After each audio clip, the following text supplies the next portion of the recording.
अध्याय 5। एकजना अन्तरे महात्माको चमत्कार। हरेक चिजका लागि मौसम हुन्छ र आकाश मुनतिर हरेक उद्देश्यका लागि समय। मलाई सान्त्वना दिन सोलोमनको यो ज्ञान मसँग थिएन। घरबाट बाहिर निस्कदा म मेरा दैवी गुरुको मुहारको खोजी गर्दै आफ्नो चारैतिर हेर्ने गर्थेँ।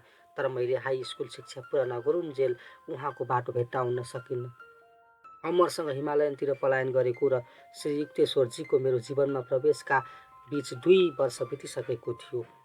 यस अन्तरालमा मैले केही सन्त महात्माहरूलाई भेटेँ। अत्तरे महात्मा, टाइगर स्वामी, नगेन्द्रनाथ भादुडी, मास्टर महाशय र प्रसिद्ध बङ्गाली वैज्ञानिक जगदीश चन्द्र बोस। अत्तरे महात्मासँगको भेट मेरा निम्ति 2 किसिमको भूमिका लिएर आयो। एउटा लयबद्ध, अर्को हास्यप्रद। ईश्वर सरल छन्, अरू सबै कुरा जटिल छ। प्रकृतिको सापेक्ष संसारमा निरपेक्ष मूल्यको खोजी नगर। यी दार्शनिक निष्कर्षहरू मेरा कानमा ठोकिए जब म काली मन्दिरको प्रतिमा अगाडि उभिरहेको थिएँ। पछाडि फर्केपछि मैले एकजना अग्लो मानिसको सामना गरेँ जसको अल्प पहिरनले उनको परिचय घुमक्कड जोगीका रूपमा दिइरहेको थियो। तपाईँले निश्चय नै मेरो व्याकुल अन्तर्मनको विचारलाई छुनुभयो। म कृतज्ञतापूर्वक हाँसेँ। प्रकृतिको मङ्गलकारी र विध्वंसकारी रूपकी प्रतीककारीले मभन्दा धेरै ज्ञानीहरूलाई पनि अल्झाउनु भएको छ। उहाँको रहस्य थाहा पाउने बिरलै हुन्छन्। असल र खराबको चुनौतीपूर्ण प्रश्न हरेक बुद्धिमानको जीवनमा फिनक्स झै खडा हुन्छ। अधिकांशले यी सब समस्याको समाधान पत्ता नलगाएर आफ्नो जीवनको आहुति दिइहाल्छन्। यो दण्ड परम्परा थिब्सको पालादेखि अहिलेसम्म चलिआएकै छ। कहिलेकाहीँ महान पुरुषले हार मान्दैनन् र दैत्यको मायाबाट अखण्ड सत्यलाई खोजिहाल्छन्। तपाईँ अत्यन्त विश्वासपूर्वक बोल्दै हुनुहुन्छ श्रीमान। मैले आत्मनिरीक्षणको धेरै दिनसम्म इमान्दारिताका साथ अभ्यास गरेँ। यो ज्ञान प्राप्तिको अत्यन्त कठिन मार्ग हो। आत्मनिरीक्षण, आफ्नो विचारको निरन्तर सर्वेक्षण एक अत्यन्त नग्न र विध्वंसक अनुभव हो। यसले अत्यन्त बलियो अहङ्कारलाई पनि चकनाचुर पारिदिन्छ। तर वास्तविक आत्मविश्लेषकले गणितीय नियम झै सन्तहरूको निर्माण गर्दछ। आत्म अभिव्यक्तिको तरिका र आत्मप्रशंसाले यस्ता अहङ्कारीहरूको निर्माण गर्छन् जो ईश्वर र ब्रह्माण्डको व्याख्या गर्नु आफ्नो अधिकार ठान्दछन्। निसन्देह यस्ता हठी मौलिकताका अगाडि त सत्य विनम्रतापूर्वक बिदा लिन्छ। मलाई छलफलमा आनन्द आइरहेको थियो। जबसम्म आफ्नो दुराग्रहबाट मुक्त हुँदैन, मानिसले शाश्वत सत्यलाई बुझ्न सक्दैन। मानिसको मन युगान्तरदेखि सांसारिक मोह मायाको हिलो माटोमा मुछिएर मृत जीवन बिताइरहेको छ। मानिसले जब पहिलोपल्ट आफूभित्रको शत्रुसँग सामना गर्न थाल्छ, उसलाई भयानक युद्धहरू पनि नगण्य लाग्न थाल्छन्। प्रबल शारीरिक शक्तिले पनि यी नश्वर शत्रुलाई पराजित गर्न सकिँदैन। सर्वव्यापी, सदैव क्रियाशील घातक अस्त्रले सुसज्जित यी अज्ञानी वासनाहरू सिपाहीहरू निन्द्रामा पनि हाम्रो पिछा गर्दै हामीलाई मार्ने दाउ खोजिरहन्छन्। अविचारी मानिस हुन् जसले आफ्ना आदर्शहरूलाई पन्छ्याएर आफूलाई भाग्यका अगाडि आत्मसमर्पण गरिदिन्छन्। त्यस्तालाई नपुंसक, लठुवा र बुद्धिहीन बाहेक अरू के भन्न सकिन्छ? मान्यवर, के तपाईँको मनमा यस्ता दिग्भ्रान्त अभागीहरूका लागि केही दया माया छैन? महात्माजी एकछिन मौन हुनुभयो अनि उहाँले गूढ उत्तर दिनुभयो। सर्वगुण सम्पन्न अदृश्य परमात्मा र सर्वथा गुणहीन दृश्यमान मनुष्य दुवैलाई प्रेम गर्दा प्रायश अलमलमा परिन्छ। तर चतुर्याई भुलभुलैया जस्तै हो। आत्मअनुसन्धानले चाँडै नै मानव मनको तालाई स्वार्थी विचारहरूका सम्बन्धमा उदाङ्ग पारिदिन्छ। कमसेकम यस कुराले विश्वप्राभित्य प्रस्ट्याउँछ। यसरी यस एकताको आविष्कारले मनुष्यको नम्र मन डराउँछ, जसले गर्दा मानिसको मन अरूहरूप्रति करुणामय भएर जान्छ, तर आत्माको आरोग्यदायिनी शक्तिका बारेमा खोजी गर्नेतर्फ अन्धो झै रहन्छ। श्रीमान, प्रत्येक युगका सन्त महात्माहरू तपाईँ झै संसारको दुःखबारे चिन्तनशील हुन्छन्। खाली क्षुद्र व्यक्तिले मात्र अरूको दुःखप्रति संवेदना राख्दैन, किनभने ऊ आफ्नै सङ्कीर्ण कष्टमा डुबेको हुन्छ। महात्माजी कठोर रूप नरम भएको देखियो। जसले आफ्नो आत्मविश्लेषण गर्छ र ब्रह्माण्डीय दयाको विस्तारबारे जान्न सक्छ, उसले आत्म अहङ्कारबाट छुटकारा पाउँछ। ईश्वरको प्रेम यस्तै ठाउँमा फुल्दछ अनि जीव अत्यन्त प्रभुतिर उन्मुख हुन्छ। अरू केही कारण नभए पनि मनको तीव्र व्यथाले पीडित भएर सोद्धछ, किन प्रभु, किन? निकृष्ट दुःखहरूले पिरोलिएर मानिस अन्त्यमा त्यस असीम सत्ताको शरणमा जान्छ जसको अनुपम सौन्दर्यले उसलाई आकर्षित गर्नुपर्छ। महात्मा र म कलकत्ताको कालीघाट मन्दिरमा कुराकानी गर्दै थियौँ, जहाँ म त्यसको सुप्रसिद्ध भव्यता हेर्न गएको थिएँ। सौभाग्यले भेट्नुभएका मेरा साथीले तत्परताका साथ मन्दिरको आलङ्कारिक भव्यतालाई अस्वीकार गर्नुभयो। इँटा र चुनले हामीलाई कुनै सङ्गीत सुनाउन सक्दैन, हृदयको द्वार प्राणको सङ्गीतले मात्र खोल्छ। हामी रमाइलो घाममा डुल्दै मन्दिरको ढोकासम्म गयौँ, जसबाट असङ्ख्य भक्तहरू आवत जावत गरिरहेका थिए। तिमी जवान छौ, साधुले मेरो विचारपूर्वक निरीक्षण गर्दै भन्नुभयो। भारत पनि धेरै जवान छ। प्राचीन ऋषिहरूले आध्यात्मिक जीवनको आदर्श अमिट रूपमा छोडेका छन्। उनीहरूका प्राचीन उक्ति आज पनि यस भूमिका लागि मनज्ञ छन्। ती अझै पुराना भएका छैनन् र यसले भौतिकवादको छलकपट विरुद्ध अकृत्रिम तर्क गर्दैन। यसका अनुशासित उपदेशहरूले भारतलाई अझै आकार दिन्छन्। सहर्षौं वर्षौंदेखि व्यग्र विद्वानहरूले गणना गर्न सक्ने भन्दा पनि बढी नास्तिक कालले वेदहरूको सार्थकताको पुष्टि गरेको छ। यसलाई आफ्नो संस्कारका लागि ग्रहण गर। म ती वाक्पटु साधुसँग आदरपूर्वक बिदा लिइरहेको थिएँ, यसै बेला उहाँले भविष्यवाणी गर्नुभयो, आज यहाँबाट गए पनि तिमीलाई एउटा अनौठो अनुभव हुनेछ। मन्दिर परिसरबाट बाहिर आएर म निरुद्देश्य डुल्न लागे। एउटा कुनामा एकजना पुराना चिनजानका मान्छे भेटे। यी यस्ता मानिस थिए जसको कुरा गर्ने शक्ति समयको सीमा पार गरी अनन्तसम्म पुग्थ्यो। म तिमीलाई छिटै जान दिन्छु, उनले वाचा गरे। यदि तिमीले हामी छुटिएको वर्षौं अवधिमा भएका कुराहरू बतायौ भने कस्तो अचम्म, मैले तिमीसित अहिल्यै बिदा हुनु पर्यो। तर उनले मेरो हात समाती राखे र अलिअलि गरी सबै कुरा फुत्काए। मैले मनमा आनन्द लिँदै सोचे, यी मान्छे भोको ब्वाँसो जस्तै छन्। मैले जति लामो समय कुरा गरे, उनको कुरा सुन्ने चाख बढ्दै गयो। म मनमनै आमा कालीसँग इजाजत साथ छुटकारा पाउने कुनै उपाय निकाल्न प्रार्थना गरिन थाले। मेरा साथी एक्कासी मलाई छोडेर हिँडे। मैले लामो सास फेरेर छिटो छिटो हिँड्न थालेँ। त्यस वाकवादीको फेरि सामना गर्नु नपरोस् भनेर पछाडि कोही हिँडेको आवाज सुनेर म झन् चाँडो हिँड्न थालेँ। मैले पछाडि फर्केर हेर्ने साहस गरिनँ, तर ती साथी उफ्रेर म नजिक आइपुगे र प्रफुल्ल भएर मेरो काँध समाते। मैले तिमीलाई गन्ध बाबा अत्तरे महात्माका बारेमा बताउनै बिर्सेछु। उहाँ यही सामुन्नेको घरमा बस्नुभएको छ। केही गज टाढाको एउटा घरलाई औँल्याए।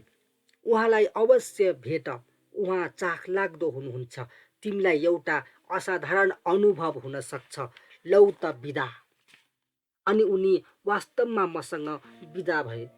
कालीघाटमा भेट्नुभएका महात्माले पनि यस्तै मिल्दो जुल्दो शब्दमा भविष्यवाणी गर्नुभएको कुरा मेरो मनमा झलक्क आयो। अचम्मित भएर म त्यस घरभित्र पसेर मलाई फराकिलो बैठकमा भित्र्याइयो। यहाँ थुप्रै मानिसहरू सुन्तला र रङको बाक्लो दूरीमाथि पूर्वी परम्परा अनुसार यताउता बसेका थिए। एउटा आश्चर्यजनक काने खुसी मेरो कानमा पर्यो। बागम्बर माथि बसेका गन्ध बाबालाई हेर। उनको गन्धहीन नक्कली फुलमा कुनै पनि फुलको सुगन्ध भर्न अथवा ओइलाइएका फुललाई ताजा बनाउन सक्छन्, अथवा कुनै पनि मानिसको शरीरबाट मोहक सुगन्ध निकाल्न सक्छन्। मैले सिधा महात्मातिर हेरेँ। उनको चनाखो दृष्टि ममाथि अडियो। उहाँ मोटा घाटा र दारीवाल हुनुहुन्थ्यो। श्याम वर्णको रोगन र उहाँका आँखा ठुला ठुला र चम्किला थिए। छोरा, तिमीलाई देखेर म खुसी छु। भन, तिमीलाई के चाहिन्छ? के तिमीलाई कुनै अत्तर चाहिन्छ? केका लागि? मलाई उहाँको कुरा बाल सुलभ लाग्यो। सुगन्धहरूको चमत्कारिक ढङ्गले आनन्द लिन, भगवानको सहारा लिएर सुगन्ध निकाल्ने। त्यसैले के भयो त? सुगन्ध पनि त भगवानले नै बनाउँछन्। हो, तर भगवानले फुलहरूको कोमल पादरूपी शिशी तयार गर्छन् ताजा उपयोगमा ल्याउन र फ्याँकिदिन। के तपाईँ फुल उत्पन्न गर्न सक्नुहुन्छ? सक्छु, तर म धेरै जस्तो सुगन्ध उत्पन्न गर्छु, सानो साथी। त्यसो भए त अत्तर बनाउने कम्पनीहरूको व्यापार नै बन्द होला। म उनीहरूको व्यापार चालु राख्न दिन्छु। मेरो आफ्नो उद्देश्य त भगवानको शक्ति प्रदर्शन गर्नु हो। श्रीमान, के भगवानलाई सिद्ध गर्नु आवश्यक छ? के उनले हरेक कुरामा हरेक ठाउँमा चमत्कार देखाइरहेका छैनन्? हो, तर हामीले पनि उनको अनन्त थरीका सृजनात्मक शक्तिमध्ये केहीलाई प्रस्ट्याउनु आवश्यक छ। तपाईँलाई यो कलामा निपुणता हासिल गर्न कति समय लाग्यो? 12 वर्ष। सूक्ष्म उपायद्वारा सुगन्ध तयार गर्न। त्यसो भए मान्यवर महात्माजी, जुन सुगन्ध केही रकम तिरेर अत्तर पसलेबाट पाउन सक्नुहुन्थ्यो, तपाईँले त्यसका लागि 12 वर्ष खेर फाल्नुभयो। सुगन्ध त फुलहरूसँगै बिलाउँछ, सुगन्ध पनि मृत्युसँगै जान्छ। म त्यसको आसक्त किन बन्नु जसले शरीरलाई मात्र आनन्द दिन्छ? दार्शनिक महोदय, तिम्रो कुराले म आनन्दित भए। ल, अब आफ्नो दाहिने हात अगाडि बढाऊ। उहाँले आशीर्वाद दिने मुद्रा बताउनुभयो। म गन्ध बाबा भन्दा केही फिट टाढा थिएँ। अरू कोही पनि मलाई छुने गरी नजिक थिएनन्। मैले आफ्नो हात अगाडि बढाए जसलाई ती बाबाले छुनु भएन। तिमी कुन सुगन्ध चाहन्छौ? गुलाबको। तथास्तु। मलाई अत्यन्त आश्चर्य लाग्यो जब मेरो हत्केलाको बीचबाट गुलाबको तीव्र बास्ना आउन थाल्यो। मैले हाँस्दै नजिकैको फुलदानबाट बास्ना रहित एउटा सेतो फुल टिपे। के बास्ना नभएको यस फुलबाट चमेलीको सुगन्ध आउन सक्छ? तथास्तु। तुरुन्तै त्यस फुलको पाखुरीबाट चमेलीको बास्ना आउन थाल्यो। मैले ती चमत्कारी बाबालाई धन्यवाद दिएँ र उहाँका शिष्यहरूमध्ये एकजनाको नजिक गएर बसे। उनले मलाई बताए कि गन्ध बाबा, जसको नाम स्वामी विशुद्धानन्द हो, ले तिब्बतमा एकजना गुरुसँग धेरै विस्मयकारी योगका गुप्त ज्ञानहरू सिक्नु भएको छ। ती तिब्बती योगी 1000 वर्षभन्दा बढी उमेरका थिए। अन्य कुरामा मलाई आश्वस्त पारियो। उनका शिष्य गन्ध बाबा तिमीले आज अनुभव गरे जस्तो अहिले पनि आफ्नो सुगन्ध उत्पन्न गर्ने चमत्कार गर्नुहुन्न। शिष्यले गर्वका साथ आफ्ना गुरुका बारेमा बताए। उहाँका क्रियाकलाप विभिन्न स्वभाव स्वरूपका धेरै थरीका हुन्छन्। उहाँ गजबका हुनुहुन्छ। कलकत्ताका धेरै बुद्धिजीवीहरू उहाँका अनुयायी छन्। मैले मनमनै ती अनुयायीहरूको सङ्ख्यामा आफूलाई थप्न चाहिन। शाब्दिक अर्थमा गजबका गुरु मेरो मनपर्दो हुनुहुन्थ्यो। गन्ध बाबालाई धन्यवाद दिँदै म बिदा भएँ। घर फर्कदा आज मैले अनुभव गरेका 3 विभिन्न घटनाबारे सोचेँ। मैले दिदी उमालाई ढोकाबाट छिर्दा छिर्दै भेटेँ। तिमी त अलि गुन्डा भएछौ। अत्तर लगाउन थालेको? केही नभनी मैले आफ्ना हत्केला सुघ्न इसारा गरेँ। ओहो, गुलाबको कस्तो मोहक बास्ना! यो त असाधारण रूपले कडा रहेछ। यो धेरै असाधारण रहेछ भनी ठानेर मैले बिस्तारै चमत्कारिक ढङ्गले बास्नायुक्त बनाइएको फुल उहाँको नाकनिर पुर्याए। ओहो, मलाई चमेली मनपर्छ। उहाँले फुल खोस्नुभयो। चमेलीको सुगन्ध भएको त्यो फुल सुक्ने बित्तिकै उहाँको हाँस उठ्दो कौतूहल बढ्दै गयो, किनभने उहाँ जान्नुहुन्थ्यो त्यो बास्ना नभएको फुल हो। उहाँको प्रतिक्रियाले मेरो यो शङ्का हटाइदियो कि गन्ध बाबाले मेरो मनमा स्वानुभूत स्थिति उत्पन्न गराएर सुगन्ध मैले मात्र थाहा पाउने बताउनु भएको थियो।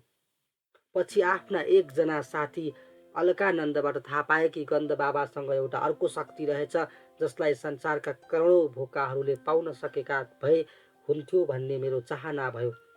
म 100 करोड जनका लागि साथ गन्ध बाबाको वरदान स्थित घरमा थिए।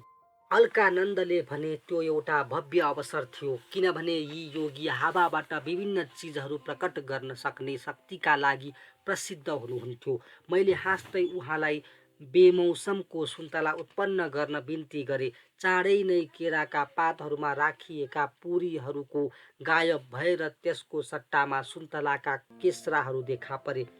मैले आफ्नो भागलाई अलि शङ्का गर्दै टोके, तर त्यो अत्यन्त स्वादिलो पाएँ।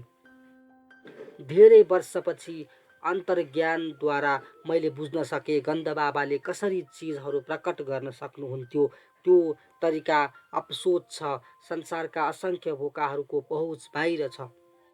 मानिसमा प्रतिक्रियात्मक विभिन्न इन्द्रियजनित उत्तेजनाहरू यथा शब्द, दृश्य, स्पर्श, श्रवण र गन्ध, यी इलेक्ट्रोन र प्रोटोनको स्पन्दन तात्पर्यले उत्पन्न हुन्छन्। यी स्पन्दनहरू प्राण अथवा लाइफट्रोनले संयमित गरिएका हुन्छन्। यी रहस्यमय जीवनशक्ति अथवा परमाणुभन्दा सूक्ष्म शक्तिहरू बुद्धिमत्तापूर्वक ढङ्गले 5 वटा पृष्ठ इन्द्रिय संवेदनामा निहित हुन्छन्।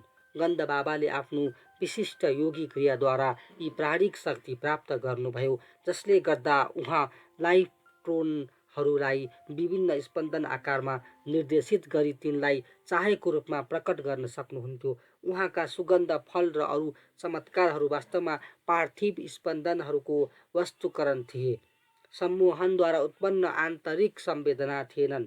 साधारण शल्यक्रियाहरूमा बेहोस गर्ने औषधिले खतरा हुन सक्ने अवस्थामा डाक्टरहरू सम्मोहन क्रियाको प्रयोग मनोवैज्ञानिक क्लोरोफर्मका रूपमा गर्दछन्, तर सम्मोहित अवस्था तिनीहरूलाई नोक्सान गर्ने हुन सक्छ, किनभने लामो समयसम्म यसो गर्नाले नकारात्मक मनोवैज्ञानिक प्रभाव मस्तिष्कका कोशिकामा पर्न थाल्छ। सम्मोहनको अर्थको चेतनावस्थाको क्षेत्रमा अतिक्रमण गर्नु हो। यसको अस्थायी प्रभाव र दैवी प्रज्ञाप्राप्त मानिसको चमत्कार बीचको कुनै समानता छैन। भगवतानुरागी सच्चा सन्तहरू आफ्नो इच्छा शक्तिद्वारा यस सपनाको संसारमा सृजनात्मक ब्रह्माण्डीय स्वप्नद्रष्टासँग दाम्पत्य राखेर आफ्नो इच्छा शक्तिद्वारा परिवर्तन ल्याउँछन्। गन्धबाबाले देखाउनुभएका जस्ता चमत्कारहरू असाधारण भए पनि आध्यात्मिक दृष्टिकोणले बेकार छन्। साधारण मनोरञ्जनको उद्देश्य भएका यस्ता कार्यहरू ईश्वरको गूढ खोजको मार्गमा निम्न स्तरीय ठानिन्छन्। गुरुहरूले असाधारण शक्तिहरूको आडम्बरपूर्ण प्रदर्शनको सदैव निन्दा गर्नुभएको छ। पर्सियन सन्त अबू सईदले केही फकिरहरूले हावापानी र अन्तरिक्षको आफ्नो चमत्कारी शक्तिबारे गरेको गर्वलाई हाँसोमा उडाइदिएका थिए। एउटा भ्याकुतो पनि पानीभित्र आरामले बस्छ। अबू सईदले अलि खिसी गर्दै भने, काग र गिद्धहरू सजिलैसित हावामा उड्दछन्। डेभिल, शैतान पूर्व र पश्चिम दुवै ठाउँमा एकै समय रहन सक्छ। साँचो मानिस त्यो हो जो आफ्ना साथीहरूबीच सत्यताका साथ रहन्छ, जसले किनबेच गर्ने काम गरिरहन्छ तर एक क्षण पनि भगवानलाई बिर्सदैन। अर्को अवसरमा ती महान सन्तले धर्ममय जीवनका बारेमा यसो भनेका थिए, आफ्नो मनबाट स्वार्थ र महत्वाकांक्षा निकाल्नु, आफूसँग जे छ त्यसलाई दान गरिदिनु र आपत विपदमा कहिले पनि नआत्तिनु। कालीघाटका निष्पक्ष साधु र तिब्बतका दीक्षित योगी कुनैले मेरो गुरु प्राप्तिको आकांक्षालाई सन्तुष्ट गर्न सक्नु भएन। मेरो हृदयलाई परिचयका लागि कुनै शिक्षकको आवश्यकता थिएन र सहसा धैर्य राख भन्ने प्रतिध्वनि गुन्जियो, अझ चर्को ध्वनिमा, किनभने यो मौनताबाट कमै उत्पन्न हुन्छ। जब अन्त्यमा मैले आफ्ना गुरुलाई भेटे, उदाहरणको उदात्तद्वारा उहाँले मलाई सच्चा मानिसको गुण सिकाउनुभयो।